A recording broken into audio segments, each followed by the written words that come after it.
जय साहब जी की। जय साहब जी की।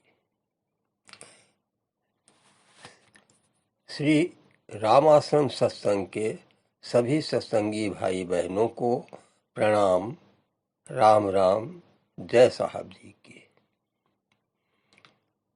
परम पूज्य साहब जी के दिव्य अमृत वचनों से संकलित आज के श्री राम वचनामृत का शीर्षक है समत्वम योग मुच्यते।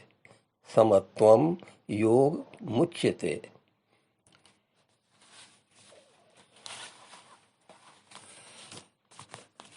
त्रस्त है मानव मात्र।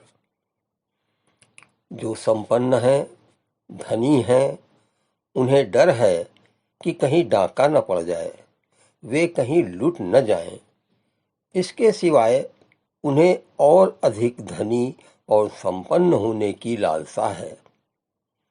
रात दिन अथक परिश्रम करते हैं धन कमाने के लिए, व्यापार में और अधिक उन्नति करने के लिए। न दिन को चैन मिलता है और न रात को नींद आती है। जो निर्धन हैं, जिनके पास पेट भरने को अन्न नहीं है, वे इसी उधेड़-बुन में रात दिन रहते हैं कि किस प्रकार अपने बच्चों का भरण पोषण करें, कहाँ से धन लाएं। इस प्रकार जिसे देखो वह बेचैन है, परेशान है। सभी अपने अपने हाल में उलझे हैं। किसी को भी फुर्सत नहीं है कि दूसरों के सुख दुख की ओर निहारें। ऐसी दशा में कौन सोचे विचारे भगवान के विषय में, जब पेट भरने और तन ढकने का भी कोई ठीक प्रकार से प्रबंध नहीं दिखाई पड़ता। ऐसे अवसरों पर लोग प्रायः कहने लगते हैं कि भगवान जाने कहाँ सो रहे हैं।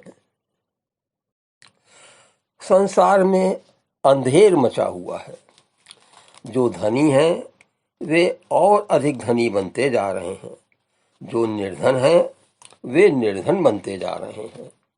जो मध्यम वर्गीय हैं, उनकी दशा तो और भी शोचनीय है। वे न तो किसी से कुछ कह सकते हैं और न कुछ उपाय ही सोच पाते हैं कि अपनी मर्यादा रख सकें। पढ़ाई लिखाई करके जो युवक तैयार होते हैं, वे नौकरी की खोज में फिर रहे हैं। जितने लोग पढ़ते हैं, सभी को नौकरी चाहिए। नौकरियां इतनी कहाँ से आएं? उन्हें तो नौकरी चाहिए ही, किंतु उनके पास साधन नहीं, न ऐसी जान पहचान जो नौकरी दिला सके। सभी ऐसी परिस्थिति में फंसे हैं जो कहीं नहीं जा सकती। अजीब उलझन है सबों के साथ। दार्शनिक लोग दर्शन के भूल भुलैये में चक्कर काट रहे हैं, चाहे उनके दर्शन से किसी को लाभ हो या न हो। वैज्ञानिक नए नए आविष्कार करने के फेर में हैं। उनके आविष्कार विनाश की ओर ले जाएंगे या सुधार की ओर, यह देखने की उन्हें फुर्सत नहीं। यह है संसार। इसी को कहते हैं माया जाल, जिसमें मनुष्य फंसा हुआ। वह जितना हाथ पैर मारता है, उतना ही और उलझता वो फंसता जाता है। तो इन सब बातों का निराकरण और छुटकारा कैसे हो? जो साधु सन्यासी हैं, मंडलेश्वर, महामंडलेश्वर हैं या महंत हैं, उनके ठाठ और रहन सहन के तरीके राजा महाराजाओं से कम नहीं हैं। उनके वस्त्र तो यद्यपि गेरुए रंग के ही हैं, किंतु जो उनका आडंबर है, उसका तो कहना ही क्या। जो उच्च वर्ग के सरकारी कर्मचारी हैं, उनका वेतन बहुत अधिक है। उनको कई और प्रकार की सुविधाएं भी मिलती हैं सरकार की ओर से। जिनकी नौकरी छोटी है उन्हें कम सुविधाएं हैं।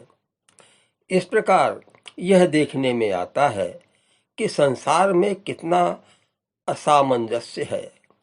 जो आस्तिक हैं वे भगवान को दोष देते हैं, जो नास्तिक होते हैं वे समाज व सरकार की आलोचना करते हैं, परंतु कोई भी विचार नहीं करता कि यह सब विषमता और असामंजस्य कैसे दूर हो। यूं तो लोग कह देते हैं कि अभी तो यह कलयुग का प्रथम चरण ही है, अभी अनाचार व अत्याचार और बढ़ेंगे। अब क्या कहा जाए जब सारी बातें भगवान पर थोप दी गई हों। अतः हम जहां भी हैं, जिस परिस्थिति में फंसे हैं वह त्रस्त हैं, उसको यदि ठीक प्रकार से समझेंगे बूझेंगे नहीं, उस पर सूक्ष्म दृष्टि से सोचे विचारेंगे नहीं, तो उससे अलगाव व छुटकारा नहीं प्राप्त होगा। इसके लिए चाहिए गहन निरीक्षण व अध्ययन, अपना व संसार का।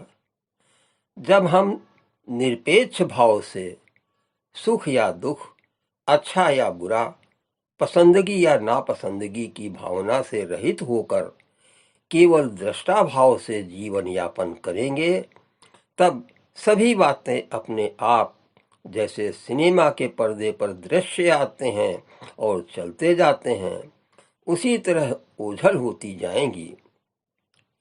इस प्रकार अपना दृष्टिकोण रखने से अनायास ही हमारी बुद्धि समत्व भाव में स्थित हो जाएगी। समत्वम योग मुच्यते, यानी समत्व ही योग है। समत्व का अर्थ है तटस्थ भाव हो जाना। कोई आ रहा है, जा रहा है तो आया जाया करे, अपने से क्या मतलब, क्या गरज। इस प्रकार सहज ही संसारी झंझटों से, द्वंद्वों से और सभी भ्रमों से छुटकारा हो जाता है। ओम। जय साहब जी की, जय साहब जी की। अब अगले कार्यक्रम में आपसे फिर भेंट होगी। सभी सत्संगी भाई बहनों को प्रणाम। राम राम। जय साहब जी की। जय श्री राम। जय श्री राम।